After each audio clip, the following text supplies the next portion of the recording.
दोस्तों नमस्कार। भारतीय जनता पार्टी के अंदर सब कुछ ठीक नहीं चल रहा है। भारतीय जनता पार्टी देश की सबसे बड़ी पार्टी होने का दावा तो करती है, मौजूदा दौर में वो सबसे बड़ी पार्टी है भी। दोनों सदनों को मिलाकर तकरीबन 400 सांसद भारतीय जनता पार्टी के पास है और विधायकों की संख्या भी इस देश में सबसे ज़्यादा यदि किसी के पास है तो भारतीय जनता पार्टी के पास है। लेकिन यही बीजेपी, आरएसएस की शाखाओं से निकले हुए कार्यकर्ताओं से बनी बीजेपी आज की तारीख में जिस मुसीबत में है, उस मुसीबत को लेकर के आने वाले वक्त में नरेंद्र मोदी के सामने, अमित शाह के सामने और यूं कहें कि जिस कथित गुजरात लॉबी की बात होती है, उस गुजरात लॉबी के सामने किस प्रकार की समस्याएं हैं, किस प्रकार के अवसर हैं और किस प्रकार की चुनौतियां हैं, इन तीनों का सम्मिश्रण यदि आप देखें तो योगी आदित्यनाथ भारतीय जनता पार्टी के लिए मौजूदा दौर में एक पहेली जरूर बन गया है। योगी आदित्यनाथ का किया क्या जाए, ये एक बड़ा सवाल जरूर बन गया है। योगी आदित्यनाथ लोकसभा चुनाव तक यदि मुख्यमंत्री पद पर बने रहते हैं तो भारतीय जनता पार्टी के लिए वो एसेट है या लायबिलिटी है, ये सवाल भारतीय जनता पार्टी के अंदर बड़ा सवाल बन गया है। लेकिन इस चर्चा के पहले ये बता देना भी जरूरी हो जाता है कि यदि मामला आर्थिक भ्रष्टाचार का हो तो भारतीय जनता पार्टी में कुछ चंद गिने चुने नेता होंगे जो योगी आदित्यनाथ के बराबरी में ईमानदारी के पैरामीटर पर यदि देखा जाए, निजी तौर पर ऑनेस्टी को यदि पैरामीटर माना जाए, वैयक्तिक जीवन की ईमानदारी और शुचिता को, तो बहुत चंद ऐसे नेता मिलेंगे भारतीय जनता पार्टी में जो योगी आदित्यनाथ के समकक्ष भी खड़े हो सकते हैं। लेकिन सवाल योगी आदित्यनाथ की ईमानदारी का नहीं है। उनके प्रशासन चलाने के तरीके से तमाम तरीके के मतभेद लोगों के हो सकते हैं, कुछ समर्थक कुछ आलोचक दोनों हो सकते हैं। बुलडोजर जस्टिस सिस्टम की प्रक्रिया को कोई भी व्यक्ति, लोकतांत्रिक मान्यता और व्यवस्था में भरोसा रखने वाला कोई भी व्यक्ति जस्टिफाई नहीं कर सकता, उसके समर्थन में नहीं खड़ा हो सकता। लेकिन योगी आदित्यनाथ को एक ब्रांड के तौर पर भारतीय जनता पार्टी ने एस्टेब्लिश किया, इस बात से भी इनकार नहीं किया जा सकता। और योगी आदित्यनाथ ने भारतीय जनता पार्टी के लिए पूरे देश में माहौल बनाने वाले उन चंद नेताओं की भूमिका में अपनी भूमिका भी निभाई, इस बात से भी इनकार नहीं किया जा सकता।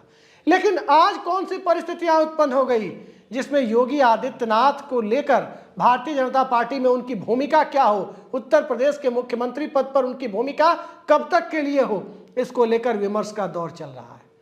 अंदर खाने तमाम बड़ी खबरें आ रही हैं। जरा सिलसिलेवार ढंग से देखते हैं कि परिस्थितियां कहां से योगी आदित्यनाथ के खिलाफ जाते हुए दिखती हैं। और इसकी शुरुआत के पहले, योगी आदित्यनाथ की परिस्थितियों की शुरुआत के पहले एक जुमला, एक नारा याद कर लेना जरूरी हो जाता है। महाराष्ट्र में देवेंद्र फडणवीस मुख्यमंत्री थे और देवेंद्र फडणवीस के समर्थक उत्साह में नारे लगाया करते थे, नरेंद्र के बाद देवेंद्र, यानी नरेंद्र मोदी देश के प्रधानमंत्री हैं, भारतीय जनता पार्टी के सर्वोच्च नेता हैं, तो भाजपा की तरफ से भविष्य में देवेंद्र फडणवीस भी प्रधानमंत्री बन सकते हैं। इस नारे के पीछे, समर्थकों के इस जोश के पीछे यही मकसद हुआ करता था। लेकिन इस मकसद ने देवेंद्र फडणवीस को डिमोट कर, उनका डिमोशन करवाकर मुख्यमंत्री पद के लायक भी नहीं छोड़ा। और अब तो मराठा आरक्षण के बाद जो परिस्थितियां हैं, संभवतः उप मुख्यमंत्री पद भी उनके लिए भारी पड़ सकता है। अब आते हैं योगी आदित्यनाथ और उत्तर प्रदेश समेत हिंदी भाषी भारत की, जहां से 245 लोकसभा सीटें आती हैं, उन 245 लोकसभा सीटों वाले इलाके में जहां भारतीय जनता पार्टी ने 184 लोकसभा सीटें जीती थी।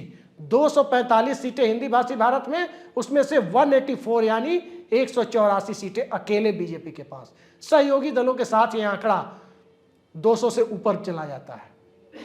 तो इस इलाके में योगी आदित्यनाथ के भविष्य को लेकर भारतीय जनता पार्टी के नेता के रूप में उत्तर प्रदेश के मुख्यमंत्री पद पर उनके भविष्य को लेकर जो सवाल खड़े हुए हैं, उस सवालों की बुनियाद में कुछ महत्वपूर्ण तथ्य हैं। और वो तथ्य कुछ राजनीतिक भी हैं, कुछ सामाजिक भी हैं, कुछ चुनावी भी हैं। और आकलन भाजपा के अंदर और संघ के अंदर सिर्फ यही चल रहा है, जो अंदर खाने जानकारी मिल रही है वो यही आकलन चल रहा है कि योगी को मुख्यमंत्री पद पर बनाए रखा गया तो कितना बड़ा नुकसान हो सकता है, और योगी को मुख्यमंत्री पद से हटाया जाता है तो कितना बड़ा नुकसान हो सकता है। और इन आकलन में जो नुकसान कम होने की स्थिति बनेगी उसी के अनुरूप फैसला लिया जाना है। सभी जानते हैं कि उत्तर प्रदेश भाजपा के विधायक दल में योगी आदित्यनाथ के कट्टर समर्थकों की संख्या उंगलियों पर गिने जाने लायक है। विधायक दल में उनके प्रति समर्थन बहुत ज़्यादा नहीं है। 2017 में भी नहीं था, 2022 की विधानसभा में भी नहीं है। लेकिन चूंकि आला कमान का निर्देश है, भारतीय जनता पार्टी के अंदर पार्लियामेंट्री बोर्ड ही तय करता है कि विधायक दल में किसके नाम पर मुहर लगवानी है, और उसी प्रक्रिया से योगी आदित्यनाथ का चुनाव भी हुआ। और उसी चुनावी प्रक्रिया के बाद अब तक योगी आदित्यनाथ मुख्यमंत्री भी हैं। लेकिन सिलसिलेवार जरा कुछ घटनाओं पर नजर डालते हैं। एक मुद्दा, बिहार के मुख्यमंत्री नीतीश कुमार ने जो राष्ट्रीय चुनौती पेश कर दी है, वो चुनौती है जातिगत जनगणना और आरक्षण की, आरक्षण के दायरे को बढ़ाने की। बिहार में आरक्षण का दायरा बढ़ाना पड़ा है। विधानसभा ने तो प्रस्ताव पारित कर दिया है और मामला अब गवर्नर के पास है।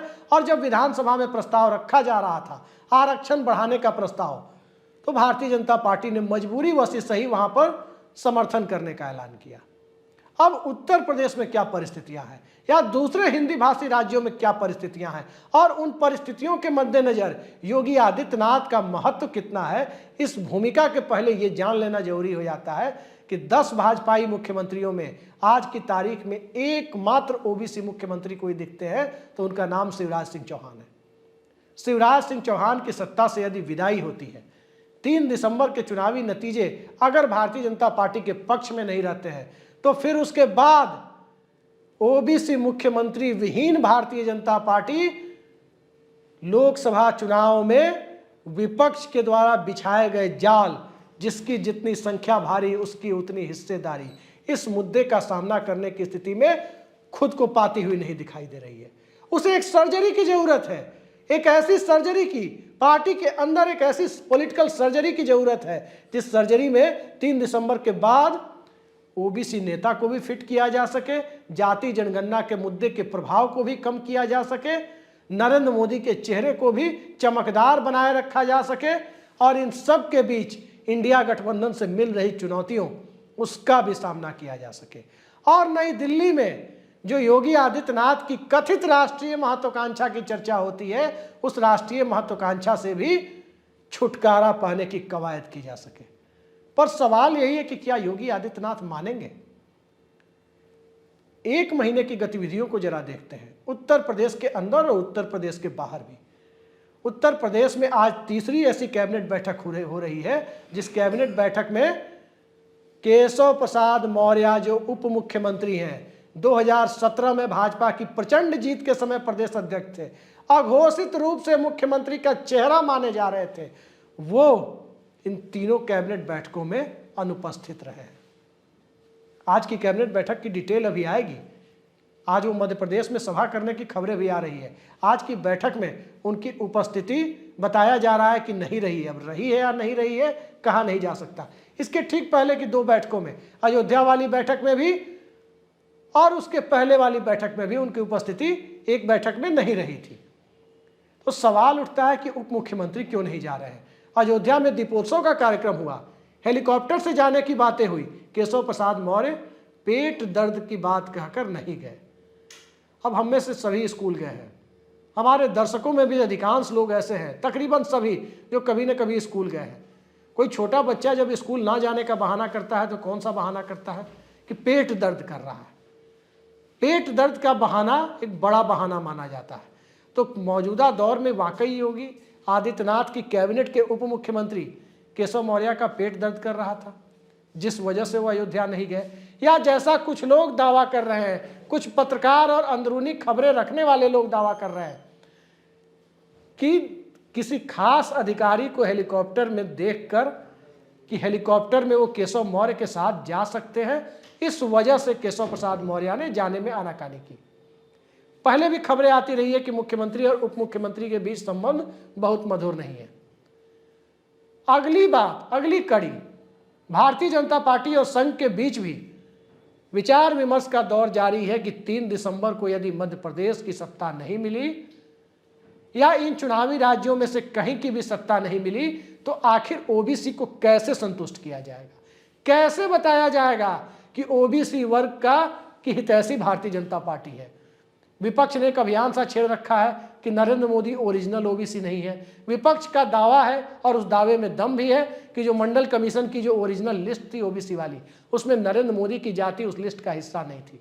उनकी जाति को बाद में गुजरात में भाजपा सरकार के दौर में ओबीसी में जोड़ा गया और सेंट्रल लिस्ट में अटल बिहारी वाजपेयी के दौर में नरेंद्र मोदी की जाति को सामान्य वर्ग से हटाकर ओबीसी वर्ग में लाया गया। ये फैक्ट अब लोगों के दिमाग में भरता जा रहा है और इस फैक्ट के भरते जाने की परिस्थिति में किसी महत्वपूर्ण राज्य में भारतीय जनता पार्टी को एक ओबीसी मुख्यमंत्री बिठाना ही होगा। और जो राज्य भारतीय जनता पार्टी के कब्जे में है, जहां भारतीय जनता पार्टी का मुख्यमंत्री सत्तासीन है, उन राज्यों में तो उत्तर प्रदेश में ही यदि रास्ता दिखता है तो क्या उत्तर प्रदेश के मुख्यमंत्री को ही डिस्टेबलाइज किया जाएगा? पिछले दिनों नवंबर की शुरुआत में या अक्टूबर के आखिरी दिनों में, संभवतः नवंबर की शुरुआत में ही दिल्ली में एक बैठक हुई भाजपा मुख्यालय में और उस बैठक में ओबीसी वर्ग से जुड़े तमाम बीजेपी के नेता अलग अलग राज्यों से बुलाए गए थे। उत्तर प्रदेश के मुख्यमंत्री योगी आदित्यनाथ को भी बुलाया गया। भारतीय जनता पार्टी के मुख्य रणनीतिकार, राजनीतिक शब्दावली में आधुनिक चाणक्य माने जाने वाले अमित शाह की भी उस बैठक में उपस्थिति थी।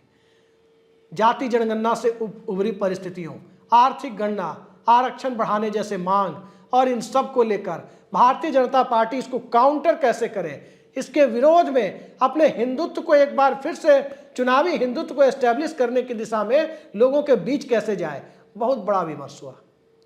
विमर्श अब भी जारी है, वैयक्तिक स्तर पर, रणनीतिक स्तर पर। बैठकें गुप्त होती है, कभी कभी किसी बैठक की खबर आ जाती है, कभी कभी बैठकें चुपचाप होती है। वो बैठक जो नवंबर की शुरुआत में या अक्टूबर के बिल्कुल आखिरी दिनों में हुई, उस बैठक में जब योगी आदित्यनाथ को बुलाया गया और वो बैठक ओबीसी नेताओं के साथ अमित शाह और योगी आदित्यनाथ की उपस्थिति में हुई, उस बैठक के ठीक पहले दिल्ली के भाजपा मुख्यालय में एक नई बिल्डिंग भी बनी है।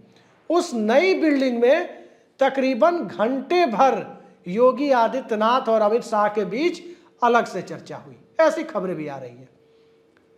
तो अलग से जो चर्चा हुई उसके बारे में तमाम तरह की कयासबाजियों का दौर जारी है। एक कयासबाजी ये है कि योगी आदित्यनाथ को कहा गया कि पूर्वांचल में जो अलग अलग इलाके की जातियां हैं, जातीय नेता हैं, उनको कैबिनेट में इंक्लूड किया जाए, शामिल किया जाए। ओम प्रकाश राजभर की भी बात होती है, संजय निषाद का कद बढ़ाने की भी बात होती है, दूसरे नेताओं की भी बात होती है। और दूसरी बात ये जिसकी काफ़ी चर्चा चल रही है, वो खबर ये है कि योगी आदित्यनाथ को ये हिंट किया गया, ये संकेत दिया गया कि बदली हुई राजनीतिक परिस्थितियों में उत्तर प्रदेश का मुख्यमंत्री पद किसी दूसरे के लिए, किसी ओबीसी नेता के लिए खाली करना पड़ सकता है। स्वाभाविक है कि योगी आदित्यनाथ इसके लिए तैयार नहीं होंगे। पार्टी टूट जाए, योगी आदित्यनाथ विद्रोह पर उतारू हो जाए, कल्याण सिंह की राष्ट्रीय क्रांति पार्टी की तरह जब मुख्यमंत्री पद भाजपा ने कल्याण सिंह को छोड़ने के लिए मजबूर किया, उन्होंने राष्ट्रीय क्रांति पार्टी बनाई और 2002 के चुनाव में बीजेपी को ऐसा जमींदोज किया कि 12 साल बाद 2014 के लोकसभा चुनाव में भारतीय जनता पार्टी वहां मजबूत होती हुई दिखाई दी। तो भारतीय जनता पार्टी को एक आसन्न खतरा भी है कि योगी आदित्यनाथ को छेड़ा, उनकी कुर्सी को छेड़ा, मुख्यमंत्री की कुर्सी से हटाने की कोशिश की तो खेल बिगड़ सकता है। और यदि मुख्यमंत्री की कुर्सी पर बनाए रखने की कोशिश की तब खेल और ज्यादा बिगड़ सकता है, क्योंकि योगी आदित्यनाथ उनके साथ उनके मुख्यमंत्री पद से हटाए जाने पर नाराज कौन होगा? ठाकुर यानी राजपूत समाज। राजपूत समाज के वोटों की नाराजगी मोल ली जाए या ओबीसी वर्ग की नाराजगी मोल ली जाए, नीतीश कुमार के जातिगत जनगणना को और उस मुद्दे को यूपी में अपना स्पेस बनाने का मौका मुहैया कराया जाए, इस सवालों के, इस द्वंद्व के बीच भारतीय जनता पार्टी अभी कैलकुलेशन में लगी हुई है। संघ अभी कैलकुलेशन में लगा हुआ है कि आखिर किया जाए तो क्या किया जाए। बीजेपी को संभवतः यह लग रहा है राजस्थान का चुनाव बेहद महत्वपूर्ण है। यदि राजस्थान में भारतीय जनता पार्टी जीत कर आती है तब हो सकता है कि भारतीय जनता पार्टी का खेल थोड़ा आसान हो जाए, क्योंकि राजस्थान में किसी राजपूत को मुख्यमंत्री बनाकर, किसी बड़े राज्य में भारतीय जनता पार्टी में राजपूत के अलावा कहीं कोई मुख्यमंत्री नहीं है। उत्तराखंड के मुख्यमंत्री से कहीं कोई राजपूत वोटर को संतुष्ट नहीं कर पाएगा, ये सच्चाई है। तो राजस्थान में भारतीय जनता पार्टी के हाथ खुदा न खास्ते यदि सत्ता लग जाती है तो वहां पर एक राजपूत को मुख्यमंत्री बनाकर उत्तर प्रदेश के मुख्यमंत्री की कुर्सी को ओबीसी के लिए खाली करवाया जा सकता है। लेकिन सवाल यह है कि वो ओबीसी कौन होगा? क्या वो केशव प्रसाद मौर्य होंगे जो लगातार कैबिनेट बैठक छोड़ रहे हैं, कंगना रनौत की फिल्म का प्रीमियर भी छोड़ दिया? क्या वही होंगे? भारतीय जनता पार्टी के मिजाज को समझने वाले, भारतीय जनता पार्टी के इतिहास को समझने वाले लोग इस बात पर यकीन नहीं करते कि जिन केशव प्रसाद मौर्य को अभी वो कैबिनेट की बैठक स्किप कर रहे हैं, उसे छोड़ रहे हैं, मोहरा जिसे बनाया जाता है या जो मोहरा बनता है उसे निजाम नहीं सौंपा जाता। ये बीजेपी की पुरानी रवायत है। मोहरा जिसे बनाया जाता है उसके बाद निजाम किसी और को सौंपा जाता है। और मोहरा चूंकि अभी केशव प्रसाद मौर्य बनते हुए प्रतीत हो रहे हैं, तो उत्तर प्रदेश में मुख्यमंत्री का पद ओबीसी समाज से उनकी वो जो स्वाभाविक दावेदारी अपनी मानते हैं उन्हें नहीं बनाया जा सकता। बड़ा कारण यह है कि पिछला विधानसभा चुनाव केशव प्रसाद मौर्य खुद हार गए थे। उन पर उप मुख्यमंत्री बनाकर ही एक तरह से योगी आदित्यनाथ और भारतीय जनता पार्टी ने उनके ऊपर एहसान किया है। ये एक बड़ा कारण है। तो उस परिस्थिति में बनेगा कौन? ओबीसी समाज से कौन आएगा? कहा नहीं जा सकता। भारतीय जनता पार्टी सरप्राइज देती रही है। भारतीय जनता पार्टी को यसमैन की जरूरत है। भारतीय जनता पार्टी को दिल्ली के सामने शीश नवाने वाले नेता की जरूरत है। कौन करेगा यह काम? काउंटर नीतीश कुमार को भी करना है। नीतीश कुमार की राजनीति को भी काउंटर करना है। तो नीतीश कुमार की राजनीति को काउंटर करने के लिए एक मोहरा पंकज चौधरी दिखाई देते हैं। प्रधानमंत्री उनकी माताजी से आशीर्वाद लेने अपने गोरखपुर दौरे के दरमियान उनके घर भी गए थे। और पंकज चौधरी कुर्मी समाज से आते हैं, जिस समाज से बिहार के मुख्यमंत्री नीतीश कुमार आते हैं। तो क्या पंकज चौधरी पर दांव लगाया जाएगा? गैर यादव पिछड़ों को इकट्ठा करने के लिए पंकज चौधरी पर उत्तर प्रदेश में दांव लगाया जाएगा, या किसी दूसरे पिछड़े नेता की तलाश की जाएगी?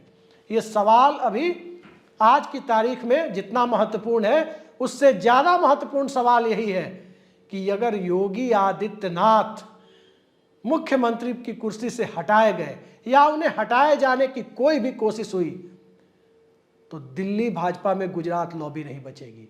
केंद्र की सत्ता पर गुजरात लॉबी नहीं बचेगी। ये आज की तारीख में साफ साफ दिखाई दे रहा है, क्योंकि योगी आदित्यनाथ उत्तर प्रदेश के अंदर भले ही ठाकुरों के नेता हों, लेकिन राष्ट्रीय स्तर पर ठाकुरों के बीच योगी आदित्यनाथ को हटाए जाने के बाद बड़ी तीखी प्रतिक्रिया हो सकती है।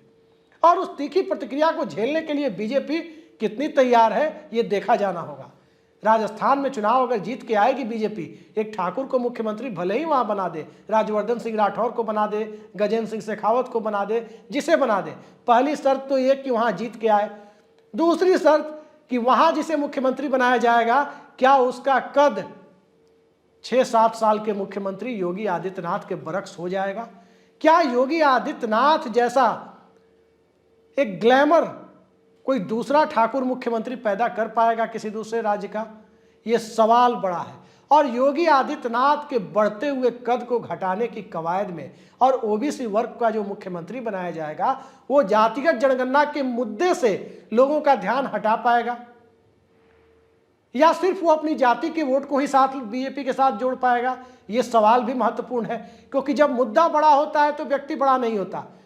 मंडल कमीशन के बाद हुए पहले चुनाव में वीपी सिंह का साथ छोड़ने वाले उत्तर प्रदेश के मुख्यमंत्री मुलायम सिंह को उत्तर प्रदेश में उनकी समाजवादी जनता पार्टी, जो उस वक्त की पार्टी थी, उस पहले चुनाव में 425 सदस्यों की विधानसभा में 1991 में केवल 33 सीटें मिली थी।